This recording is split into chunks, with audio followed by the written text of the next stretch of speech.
అందరికి నమస్తే, good morning, welcome to Sakshi today. ఈ రోజు వార్తలను విశ్లేషిస్తే, పెట్రోల్ దెబ్బకు కూరగాయలు, వారం రోజుల్లోనే భారీగా పెరిగిన కూరగాయల ధరలు, బాడుగుల రేట్లు, ఇంధన కొరతతో మధ్యలో నిలిచిపోయిన వాహనాలు, పాడైపోతున్నటువంటి కూరగాయలు, నగరాలు పట్టణాల్లోనే కాదు గ్రామీణ ప్రాంతాల్లోనూ ఇదే దుస్థితి. ఒక్కసారిగా ధరల పెరుగుదలతో గగ్గోలు పెడుతున్నటువంటి ప్రజలు.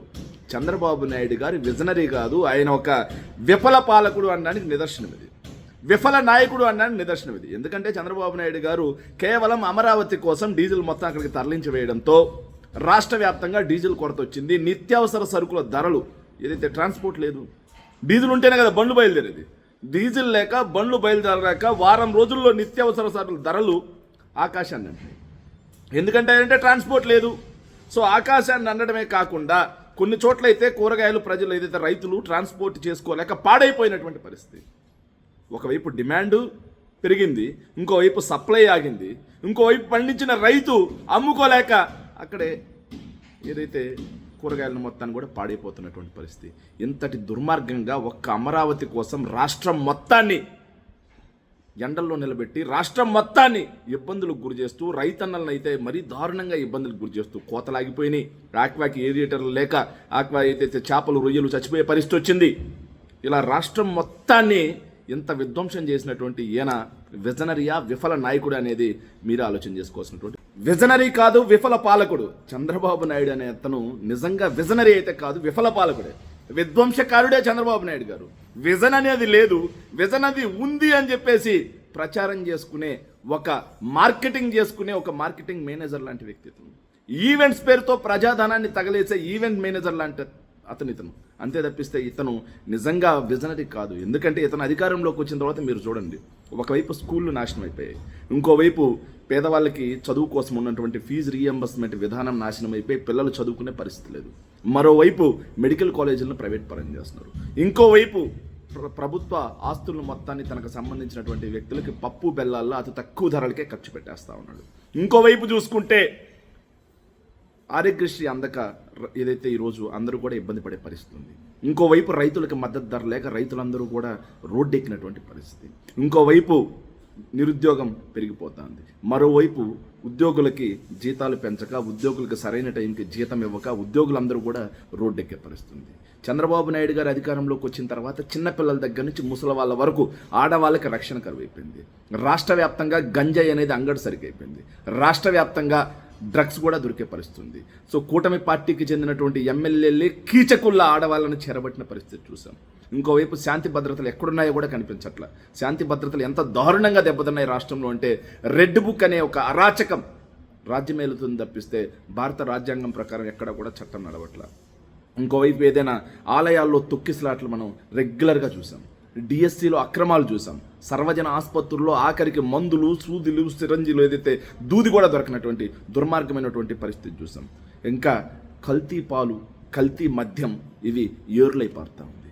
ఇలా రాష్ట్ర వ్యాప్తంగా ఆ వర్గం ఈ వర్గం అని లేకుండా అన్ని వర్గాలు నిర్వీర్యమైపోయాయి.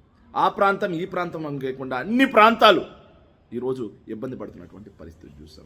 ఇక ఆ రంగం ఈ రంగంలో లేకుండా అన్ని రంగాలు విధ్వంసం అయిపోయినటువంటి పరిస్థితి చూస్తాం. ఇవన్నీ ఇలా ఉంటే సంపద సృష్టిస్తా అని చెప్పేసి రాష్ట్రానికి రావాల్సినటువంటి సంపద ఆవిరైపోతూ ఉంది.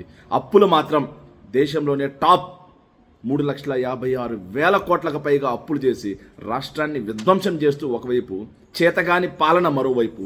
ఇలా విజనరీ అని చెప్పుకునే ఆయన నిజంగా విజనరీయా, విఫల పాలకుడా అనేది రాష్ట్ర ప్రజలే తేల్చాల్సినటువంటి అవసరం. సచివాలయ ఉద్యోగులకు పెట్రోల్ బంకుల్లో విధులు. రాత్రి 8 గంటల నుంచి ఉదయం 8 గంటల వరకు కాపలా డ్యూటీ.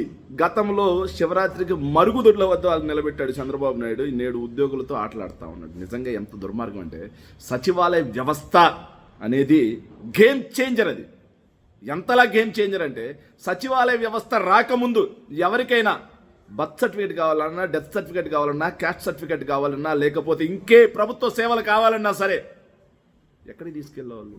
చెప్పులు అరిగేలా, కాళ్ళకున్నటువంటి చెప్పులు అరిగేలా ఎంఆర్ఓ ఆఫీసుల చుట్టూ, ఎండిఓ ఆఫీసుల చుట్టూ తిరిగి లంచాలు సమర్పించుకోవాల్సినటువంటి పరిస్థితి నుంచి వైఎస్ జగన్మోహన్ రెడ్డి గారు గాంధీజీ కలలు కలిగినటువంటి గ్రామ స్వరాజ్యాన్ని తీసుకొస్తూ ఇంటి వద్దకే 600కి పైగా సేవలు. నీ గడప వద్దే సచివాలయం. రాజధానికి వెళ్లాల్సిన పని లేకుండా రాజధానినే ఇంటి దగ్గరికి తీసుకొచ్చినటువంటి గొప్ప సంకల్పంతో సచివాలయ వ్యవస్థ వస్తే సచివాలయం ద్వారా సింగిల్ నోటిఫికేషన్లో 1,26,000 మంది ఉద్యోగుల్ని భర్తీ చేసి గ్రామాల్లో ప్రభుత్వ సేవలను మొత్తాన్ని డోర్ డెలివరీ చేస్తూ లంచాలకు తావు లేకుండా, అవినీతికి తావు లేకుండా నాడు జగన్మోహన్ రెడ్డి గారు కృషి చేస్తే, అలాంటి వ్యవస్థని ఈరోజు చంద్రబాబు నాయుడు గారు అధికారంలోకి వచ్చిన తర్వాత ఒక పద్ధతి ప్రకారం, ఒక పథకం ప్రకారం సచివాలయ వ్యవస్థను నిర్వీర్యం చేసి పడేశారు. సచివాలయ ఉద్యోగుల్ని వేధింపులకు గురి చేయడంతో సచివాలయ ఉద్యోగులు చనిపోతున్నటువంటి పరిస్థితి, ఆత్మహత్యలు చేసుకున్నటువంటి పరిస్థితి.